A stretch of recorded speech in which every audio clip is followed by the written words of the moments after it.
નમસ્કાર વિદ્યાર્થી મિત્રો, આજે આપણે ધોરણ 9 ના ગણિત વિષયના પ્રકરણ નંબર 6 રેખાઓ અને ખૂણાઓના પ્રમેયની ચર્ચા કરીશું. આ પ્રમેયનું વિધાન આપણી પાસે છે, બે છેદતી રેખાઓથી બનતા અભિકોણની જોડ સમાન હોય છે. આ વિધાનને સમજવા માટે સૌથી પહેલા આપણે એક નિયમની ચર્ચા કરીશું. ધારો કે આપણી પાસે કોઈ એક રેખા PQ છે અને તેના ઉપર આપણે એક કિરણ લઈએ તો આ કિરણથી બનતા બે ખૂણાઓ, એમાં પહેલો ખૂણો છે આપણી પાસે, બીજો ખૂણો, આ બંને ખૂણાઓનો સરવાળો હંમેશા 180 અંશ થશે. આવા જે બે ખૂણાઓ હોય તે ખૂણાઓને આપણે રૈખિક જોડના ખૂણા તરીકે ઓળખવામાં આવે છે. તો આ બાબતને ધ્યાનમાં રાખશો તો આ પ્રમેયની સાબિતી આપણે ખૂબ જ સરળતાથી આપી શકીશું. ચલો આગળ વધીએ આપણે. હવે તમને આપેલું જે વિધાન છે એ વિધાનને જોતા જોતા વાંચતા આપણે આ પ્રમેયની સાબિતી આપીશું.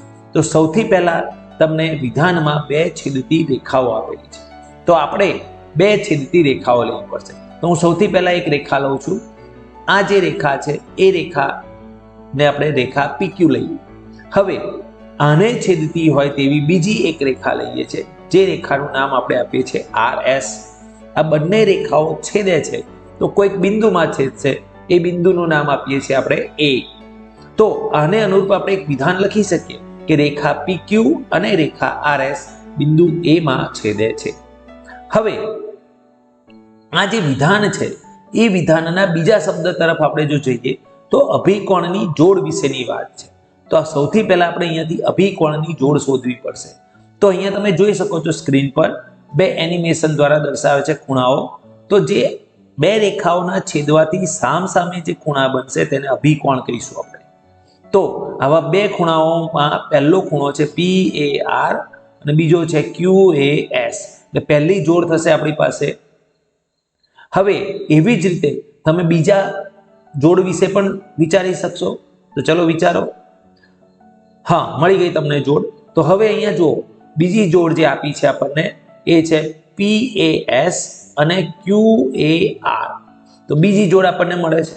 હવે આપણે શું કરવાનું છે કે આ જોડ જે છે સમાન છે એવું સાબિત કરવું છે. બે જોડમાંથી કોઈ એક જોડને આપણે ધ્યાનમાં લઈએ. આપણે પહેલી જોડને ધ્યાનમાં લઈશું તો એના જે ખૂણાઓ છે, ખૂણો PAR અને ખૂણો QAS. હવે આ બે ખૂણાઓને સમાન સાબિત કરવા હોય તો એના માટે આપણી પાસે બે રસ્તા છે. એક, તમે PAR થી QAS તરફ જઈ શકો, અથવા બીજું PAR થી QAS તરફ આ દિશામાંથી જઈ શકાય. તો આપણે કોઈ એક દિશા પસંદ કરીએ અહીંયા. તો સૌથી પહેલા આપણે PAR થી અહીંયા દર્શાવેલી દિશા તરફ આપણે આગળ વધીએ. તો સૌથી પહેલા આપણને અહીંયા જો તમે જોઈ શકો છો કે જે ખૂણાઓ આપ્યા છે એમાંથી PAR છે એની સાથે બીજો જે ખૂણો લઈએ આપણે તો PAS.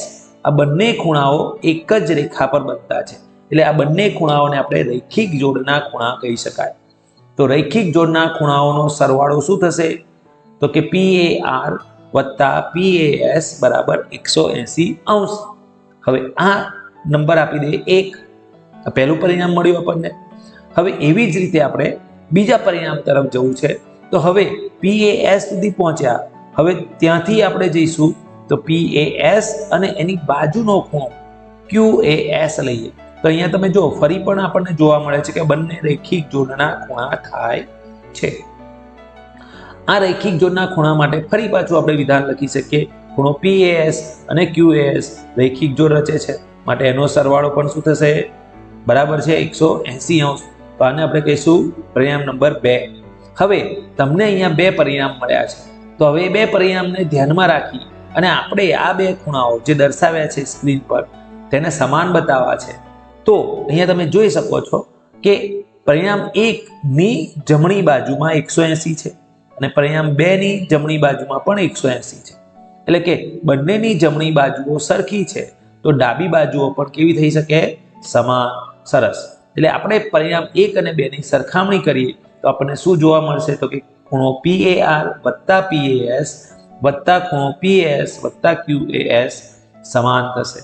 હવે તમે જોઈ શકો છો અહીંયા જે વિધાન મળ્યું છે એની ડાબી બાજુ અને જમણી બાજુમાં PAS સમાન છે, એટલે બંને તરફથી આપણે એને કેન્સલ કરીએ તો આપણને જવાબ શું મળશે રાઈટ. ખૂણો PAR બરાબર ખૂણો QAS, એટલે કે પહેલી જોડ સમાન થઈ ગઈ. હવે આ જ રીતે તમે બીજી જોડને પણ સમાન સાબિત કરી શકો છો.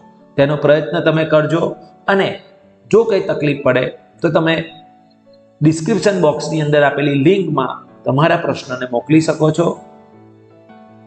અહીંયા આખા પ્રમેયની સાબિતી તમારી સમક્ષ દર્શાવેલી છે. હવે આપણે આવા જ નવા પ્રશ્નો વિશે ચર્ચા નેક્સ્ટ વિડીયોમાં કરીશું. Thank you very much.